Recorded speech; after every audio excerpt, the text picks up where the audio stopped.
Imagine living in a society that's enjoying sustained calm and consensus, a general sense that our institutions are just and efficient and serving the common good. Okay, now come back to reality, because that is not the society that we live in. Here and now, America 2018, we're actually pretty angry about a lot of our institutions. So think about the criminal justice system. Do we celebrate it as a stable pillar of our just society? Hardly. We're pretty worried about things like police violence and mass incarceration and racial disparities in sentencing and so forth, right? Or how about our election system? Do we think of this as a well-oiled mechanism of democracy that it's supposed to be? No, we're troubled, right? We're troubled over things like the way that campaigns are funded by corporate interests and by gerrymandered districting and by the entrenchment of party loyalty and so on, right? And how about the news media? So everybody seems to think that everybody else is getting fed fake news, but we don't know, we can't agree on who the arbiter is, right? So we feel really ambivalent about our institutions. You could probably add to that list of those I mentioned some institution that you feel personally distressed by, right? What do we do with our distress? Well, what most people do is complain about institutions on social media, right? Which hardly ever leads to anything good.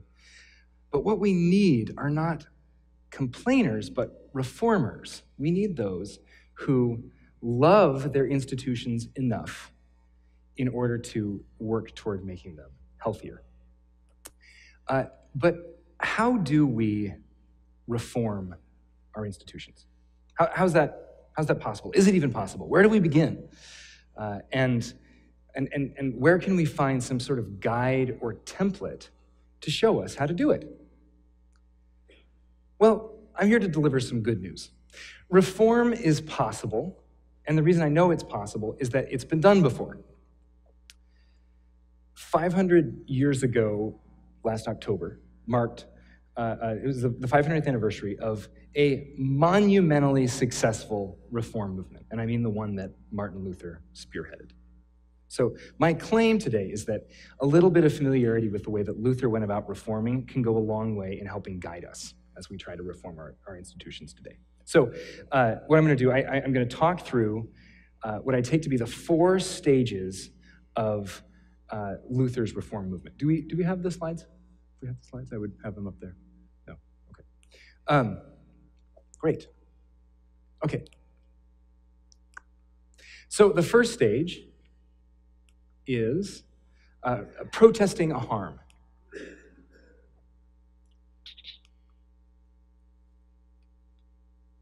Martin Luther, there is protesting harm. Great. Okay, so it's 1517, and Luther is a monk and a theologian in the little German town of Wittenberg. And he hears that Johann Tetzel, a traveling indulgence salesman, is coming to the area. Indulgences had long been a part of medieval Catholic piety. So the idea is, in exchange for some act of penitence, like giving alms or going on a pilgrimage, you would be given by your father confessor this document called an indulgence, there's one, that confirmed that your act of penitence was meritorious, that the punishment for your sin had been lifted. Now, this practice had degenerated to the point where European peasants were simply being told, give us money and your relatives will be ushered through purgatory to paradise. So it'd become just a way of making money by exploiting the faithful, basically. And this made Luther furious. So what he did was he protested.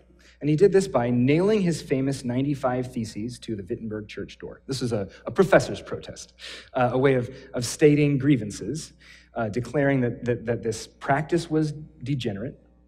And his protest was really successful. So Johann Tetzel's campaign failed, and Luther got all of Europe talking about indulgences and whether they were appropriate. So what does Luther do next? The next stage is rediscovering the foundations.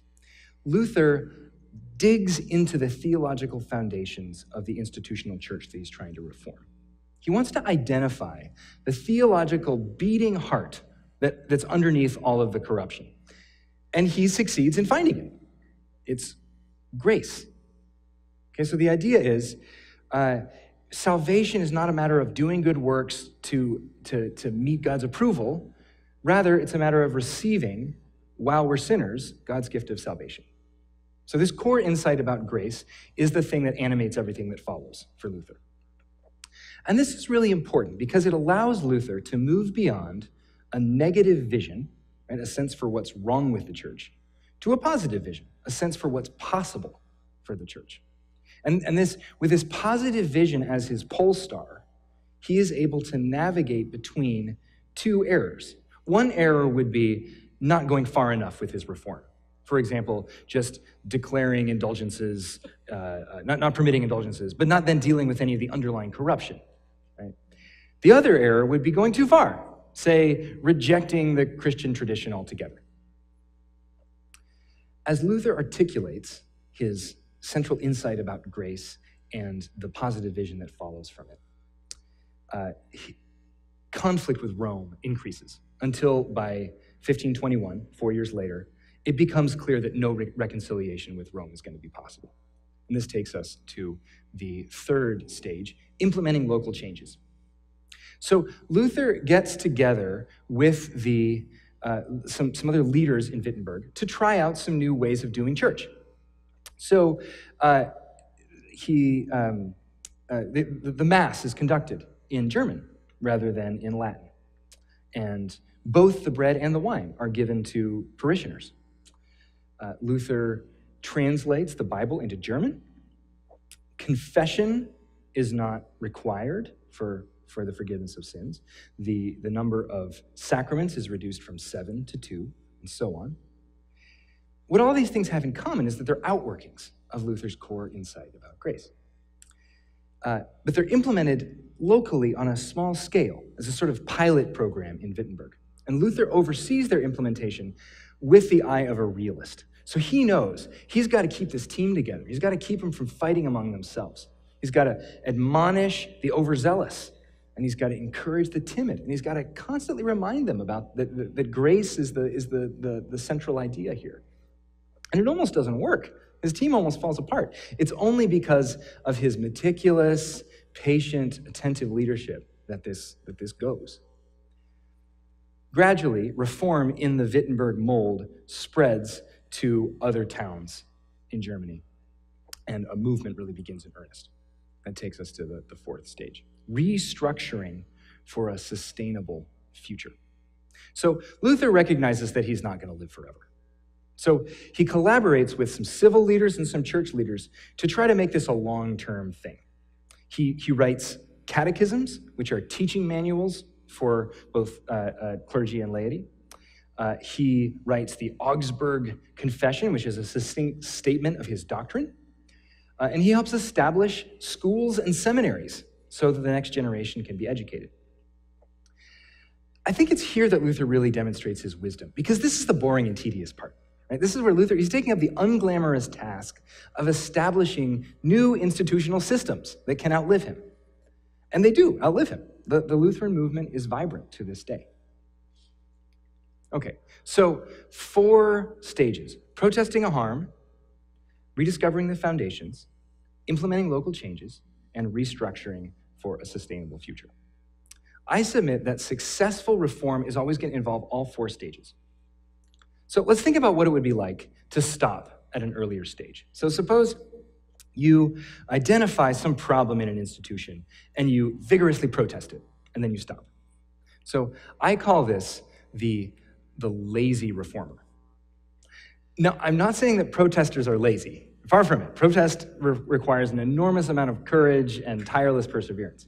However, if you protest and then stop, you are avoiding a hard intellectual work. It's the work of studying the history and the mechanics of the institution that you're trying to reform, to understand what its core values are and why the way it's currently structured stifles rather than expressing those core values.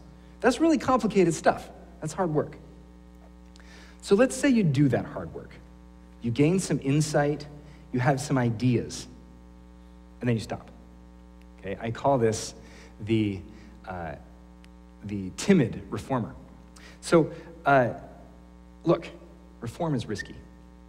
You might actually make the institution worse. This does happen. Well-meaning reformers make institutions worse sometimes. You certainly will get some pushback. You'll make some new enemies, right? But if you've got an idea, if you've done your homework, and you've got an idea, put it on the table. Take a risk. Get your hands dirty. Okay, so let's say you do that, and that some of your ideas are implemented, and this is going, and you stop. I call that the self-absorbed reformer. So at this point, the reformer still has all of the power. The reformer, the reforms are the reformer's brainchild, right? So the process is only complete once the reformer can hand off the reins to the next generation and can bow out. And to go that far is to be a responsible reformer. 500 years ago, the church needed reforming, and Luther stepped up. And today, our institutions need reforming. Maybe you are called to be a reformer, to love an institution that you're part of enough to work to make it healthier. But just make sure you're in it for the long haul.